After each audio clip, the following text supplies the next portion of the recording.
नमस्कार विद्यार्थी मित्रांनो, तुम्हा सर्वांचे या तासिकेमध्ये हार्दिक स्वागत. इयत्ता 10वी विषय भूगोल, प्रकरण 7वी मानवी वस्ती. या प्रकरणावरील अभ्यास आपण मागील व्हिडिओमध्ये केलेला आहे. या व्हिडिओमध्ये आपण आज मानवी वस्ती या प्रकरणावरील स्वाध्याय सोडवणार आहोत. प्रस्तावना. भारत व ब्राझील या दोन देशातील वस्त्यांचा विकास व नागरीकरण या दोन प्रक्रियांचा तौलनिक अभ्यास या पाठात करण्यात आला आहे. मानवी वस्त्यांचा विकास हा पाण्याची उपलब्धता, गाळाची सुपीक जमीन असणाऱ्या भागात झाला आहे. ॲमेझॉन जलप्रणाली पहा बरं.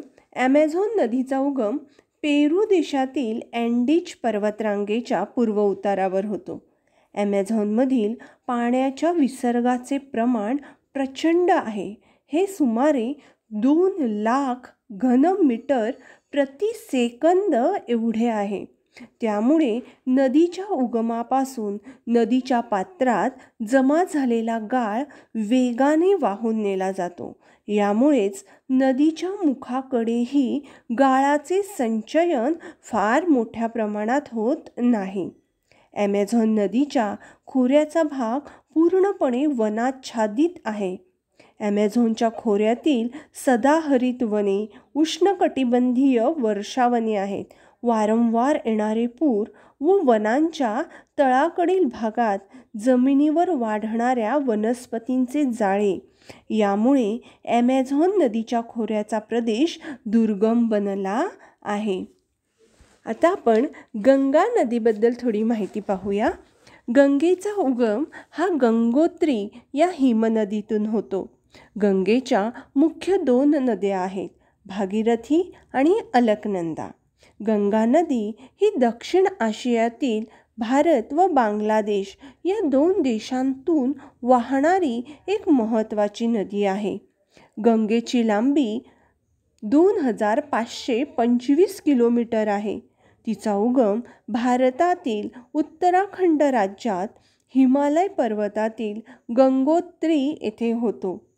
तेथून ती आग्नेय दिशेला वाहत येते व उत्तर भारतातील गंगेच्या खोऱ्यातून वाहत वाहत बांगलादेशामध्ये प्रवेश करते. बांगलादेशात ती बंगालच्या उपसागराला मिळते. तेथे सुंदरबन हा जगातील सर्वात मोठा त्रिभुज प्रदेश निर्माण होतो. सुंदरबनात बऱ्याच दुर्मिळ वनस्पती आणि बंगाली वाघ आढळतात. हिंदू धर्मात गंगा नदीला अतिशय पवित्र मानले आहे. तिला माता म्हटले आहे. गंगा नदी ही लक्षावधी भारतीयांची जीवनदायिनी आहे. भारतातील कनोज, कलकत्ता, कापिल्य, काशी, कौशांबी, पाटलीपुत्र म्हणजेच पाटणा, प्रयाग, बेहरामपूर, मुंगेर, मुर्शिदाबाद इत्यादी प्राचीन, ऐतिहासिक व आधुनिक नगरे गंगेच्या किनारी वसली आहेत. 18व्या शतकाच्या अखेरपर्यंत गंगा नदी बंगालच्या उपसागराला मिळत होती, तर ब्रह्मपुत्रा नदी काही किलोमीटर पूर्वेस स्वतंत्रपणे मिळायची. साधारण 18व्या शतकाच्या अखेरीस ब्रह्मपुत्रेने पश्चिमेस वळण घेतले व आता दोन्ही नद्यांचा अरिचा येथे संगम होतो. या बदलास इसवी सन 1897चा भूकंप काही अंशी कारणीभूत होता. यमुना ही गंगेचीच उपनदी. ती गंगेला प्रयाग येथे येऊन मिळते. आता आपण या पाठावरील स्वाध्याय पाहूया. पुढील प्रश्नांची प्रत्येकी एका वाक्यात उत्तरे लिहा. प्रश्न पहिला. कोणत्या घटकातील भिन्नतेमुळे वस्त्यांच्या आकृतिबंधात विविधता आढळते? उत्तर. हवामान, पाण्याची उपलब्धता, जमिनीचा उतार, जमिनीची सुपीकता इत्यादी घटकांमधील भिन्नतेमुळे वस्त्यांच्या आकृतिबंधात विविधता आढळते. दुसरा प्रश्न. मध्य भारताच्या वनाच्छादित भागात कोणत्या स्वरूपाच्या वस्त्या आढळतात? उत्तर. मध्य भारताच्या वनाच्छादित भागात विरळ व विखुरलेल्या स्वरूपाच्या वस्त्या आढळतात. प्रश्न तिसरा, उत्तर भारतीय मैदानी प्रदेशात कोणत्या स्वरूपाच्या वस्त्या आढळतात? उत्तर, उत्तर भारतीय मैदानी प्रदेशात दाट व केंद्रित स्वरूपाच्या वस्त्या आढळतात. प्रश्न चौथा, भारतातील सर्वाधिक नागरीकरण झालेले राज्य कोणते? उत्तर, गोवा हे भारतातील सर्वाधिक नागरीकरण झालेले राज्य होय. प्रश्न पाचवा, भारतातील कोणत्या नद्यांच्या खोऱ्यात दाट लोकवस्ती आढळते? उत्तर, भारतातील गंगा, नर्मदा, गोदावरी, कावेरी इत्यादी नद्यांच्या खोऱ्यात दाट लोकवस्ती आढळते. प्रश्न सहावा, मॅनॉस या शहराजवळ कोणत्या नद्यांचा संगम होतो? उत्तर, मॅनॉस या शहराजवळ निग्रो आणि ॲमेझॉन या नद्यांचा संगम होतो. प्रश्न दुसरा आहे, पुढील विधानांची भौगोलिक कारणे लिहा. प्रश्न पहिला, पाण्याची उपलब्धता हा लोकवस्तीस चालना देणारा प्रमुख घटक आहे. उत्तर, मानवास दैनंदिन जीवनात पिण्यासाठी व इतर अनेक कारणांसाठी पाण्याची नितांत आवश्यकता असते. शेती व इतर अनेक उद्योगांसाठी पाणी अत्यावश्यक असते. पाण्याची उपलब्धता नसल्यास शेतीचा व परिणामी इतर व्यवसायांचा विकास होत नाही. अशा प्रदेशात मानवी वस्तीचा विकास होत नाही. पाण्याच्या उपलब्धतेमुळे शेतीचा व परिणामी इतर व्यवसायांचा विकास होतो व मानवी वस्तीचा विकास होतो. अशा प्रकारे पाण्याची उपलब्धता हा लोकवस्तीस चालना देणारा प्रमुख घटक आहे.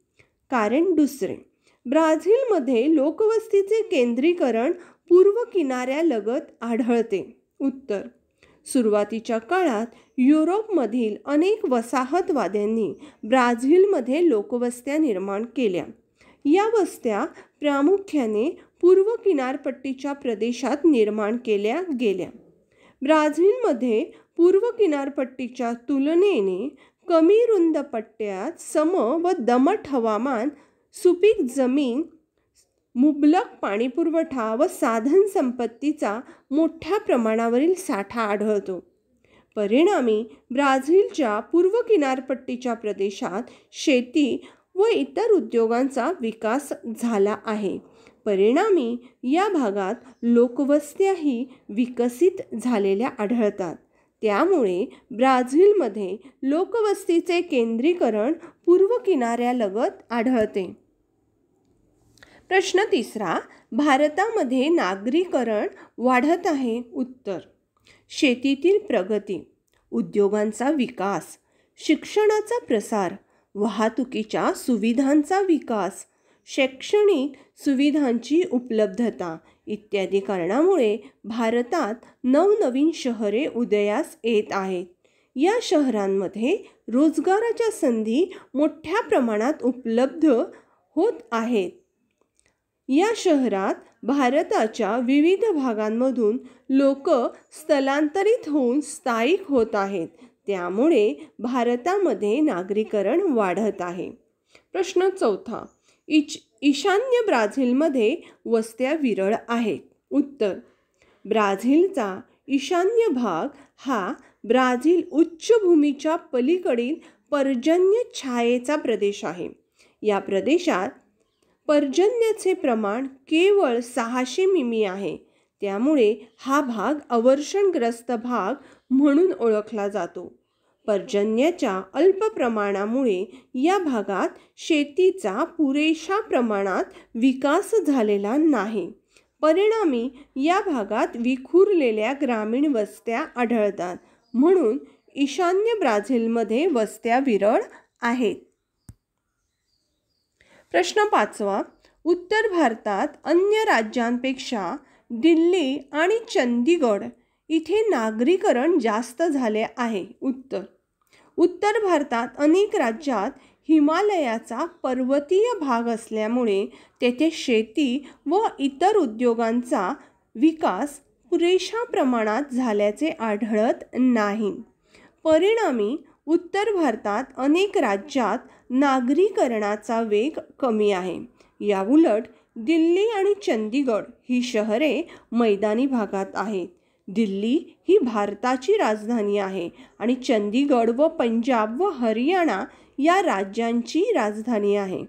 दिल्ली व चंदीगड या दोन्ही शहरात अनेक प्रशासकीय कार्यालये, विविध उद्योग, बँका, इतर सोयी सुविधा उपलब्ध आहेत. त्यामुळे उत्तर भारतात अनेक राज्यांपेक्षा दिल्ली आणि चंदीगड येथे नागरीकरण जास्त झाले आहे. प्रश्न 6वा. साओ पावलो येथे मानवी वस्ती केंद्रित झालेली आढळते. उत्तर. साओ पावलो येथे अनुकूल हवामान आहे.